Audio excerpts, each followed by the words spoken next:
Loka Goavana no natolotry ny kandida Ihaja Rahoelina n'ireo ekipa efatra voalohany nandray anjara tamin'ny tournoi lehibe tamin'ny lalao baolina kitra izay natao tao Anjevagara. Aomby matavy ho an'ny voalohany, ondrikondrika ho an'ny faharoa, fitaovana fanatanjahantena toy ny baolina sy ny maillot ho an'ny ekipa fahatelo ary tsy nodimaina ihany koa ny ekipa fahaefatra fa nitolorana valopy. Sady fampiroboroboana ny baolina kitra eny anivon'ny commune izao no fialamboly ho an'ny sarambabem-bahoaka. Ny ety amin'ny commune Anjevagara zany dia tsy dia misy fialamboly firy ny vahoaka. Afa-tsy ny hoe resaka fanatanjahantena ka ny baolina kitra ny tena bibity ao anatin'izany. Tamin'izay nitondra ny commune dia nanangana le hoe Coupe du Maire. Dia nanomboka tamin'ny fitondrana ny tantananay zany dia nisy ny Coupe du Maire. Dia tohizinay hatramin'izao ary hita hoe tena maharisika sy maharisy lahatra an'ilay olona le fanatanjahantena.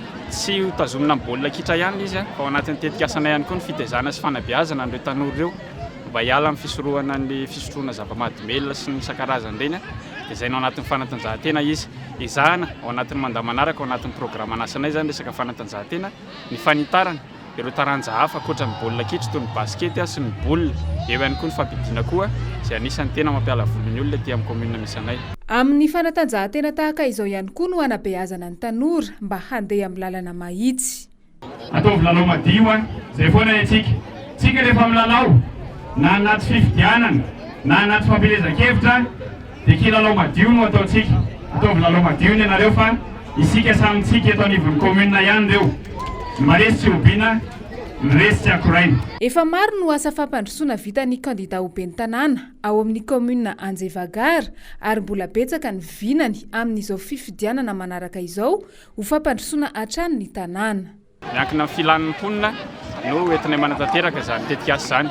Fiaraha-miasa zany satria izay ny hoe miasa miaraka ny fahombiazana. Izay koa dia manana mpiara-miombonantoka maro. Eo ny avy eto an-toerana rehefa vatana sonotro ny tany, misy ihany koa ny avy any ivelany. Programa nasan'ny Tokotiko Madagasikara moa zany dia manohy ny fampandrosoana efa natao tao anatin'ny mandat voalohany.